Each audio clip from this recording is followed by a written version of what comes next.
আসসালামু আলাইকুম। আজকে আমরা আসছিলাম সরিষার খামারে। মানে মধুর হালচাল জানার জন্য আসছিলাম। কিন্তু যেইটা দেখতেছি আসলে খুব বেশি সুবিধাজনক না, খুব বেশি ভালো না। মনটা খারাপ হয়ে গেল।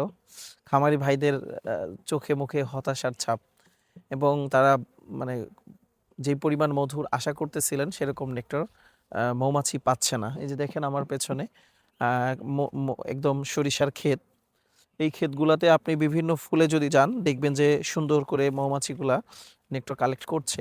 কিন্তু দুঃখজনক ব্যাপার হচ্ছে যথেষ্ট পরিমাণ নেক্টার পাওয়া যাচ্ছে না। এবং খামারি ভাইয়ের সাথে আমি অনেকক্ষণ কথা বললাম। তার কথার মধ্য থেকে যেই ব্যাপারটা সবচাইতে ভালো কথাটা উঠে আসলো, ফার্স্ট অফ অল হচ্ছে যে যত দিন, দিন গোনা বেড়ে যাচ্ছে তত আল্লাহ তাআলা বরকতগুলা নিয়ে যাচ্ছেন।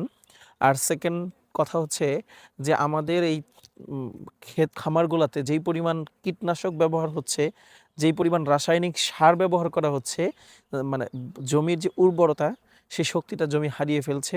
যার কারণে সরিষার ফুলের মধ্যে নেক্টারও কম পাওয়া যাচ্ছে। মধুর অবস্থা খুবই ভয়াবহ। আজকে আমরা কয়েকটা খামার ভিজিট করলাম। আ সব জায়গায় হতাশাজনক ব্যাপার। হ্যাঁ, একজন খামারি এরকম করে বললেন যে, "আমার খামারের ২৫ টা বক্স আছে, মৌ বক্স। সেখানে সব মিলে আমার আঙ্গুল ভেজানোর মতো মধু এখনো হয় নাই।" চিন্তা করা যায়?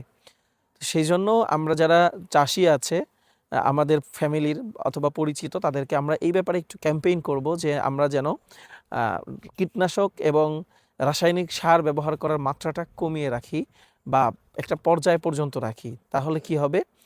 মৌমাছিরা ভালো নেক্টার পাবে এবং জমির উর্বরতা ভালো থাকবে। তো সেজন্য আজকে আমরা হতাশাজনকভাবেই ফিরে যাচ্ছি। আজকে মধু কালেকশন না, আজকে হলো আমরা খামারগুলো ভিজিট করে অবস্থা বুঝতে আসছিলাম যে সরিষা মধুটা আমরা কবে নাগাদ আপনাদেরকে দিতে পারব।